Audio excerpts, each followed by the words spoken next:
Bonjour tout le monde, aujourd'hui je tente de réaliser un Paris-Brest, mais vous allez voir que rien ne s'est passé comme prévu, je vous explique. Premièrement, ce qui fait la beauté d'un Paris-Brest, c'est vraiment la pâte à choux en cercle, hyper parfait, sauf que je n'ai pas de douille, donc pour coucher les choux de manière régulière, bah franchement c'est FF, ni même de poche à douille. Mais ça pour la poche à douille c'est pas grave, vous utilisez un sac congélation pour pocher vos choux et ça passe nickel. Ceci étant dit, pour faire un cercle, c'est assez compliqué.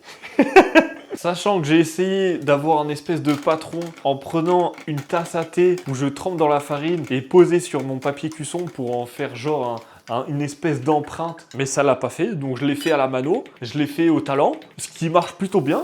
Mais vu que j'avais trop de pâte à choux à coucher, je me suis dit, dans tous les cas, il me faudrait une deuxième plaque. Donc essaye de réfléchir à la deuxième plaque, savoir qu'est-ce que tu peux trouver comme amélioration. Et vu que j'ai été à l'école, pas con le type, je me suis dit en pliant le papier cuisson en je ne sais pas combien de nombres, bah vous dépliez, vous allez voir des petits carrés. Et dans un carré, on peut faire des cercles. Intelligent le gars. Donc vous prenez le milieu des 4 traits, vous faites un schéma mental en mode dans ce carré-là, il y a un cercle, vous suivez le schéma mental. Et vous avez deviné à mon timbre de voix, ça ne l'a pas fait du tout. J'ai sorti des meilleurs produits en y allant au talent qu'avec ma réflexion. C'est triste, hein.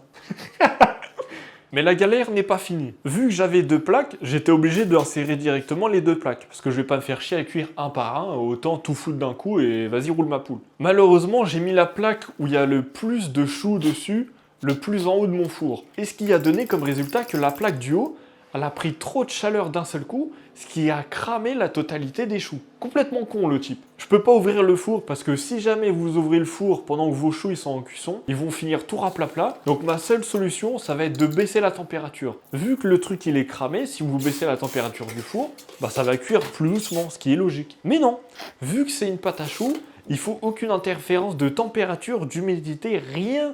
C'est-à-dire que dès que vous les mettez au four, bah c'est all-in. Et c'est ce que j'aurais dû faire. J'aurais dû rien changer du tout à la température. Ce qui a donné comme résultat des choux tout raplapla. Et en plus, cramés. Qui plus est, les éléments que je voulais intégrer dans le Paris-Brest, ils étaient tous les deux cramés. Je vous les ai présentés à la dernière vidéo. La pâtissière à la ricorée, c'est du café, c'est dégueulasse, j'aime pas ça. En plus de ça, elle est loupée, donc c'est naze. Et je rajoute un praliné qui est cramé. Il n'y a rien qui allait. Aujourd'hui, il n'y avait rien qui allait. Mais franchement, je vais pas me décourager pour la suite. Ça me donne encore plus envie de réussir.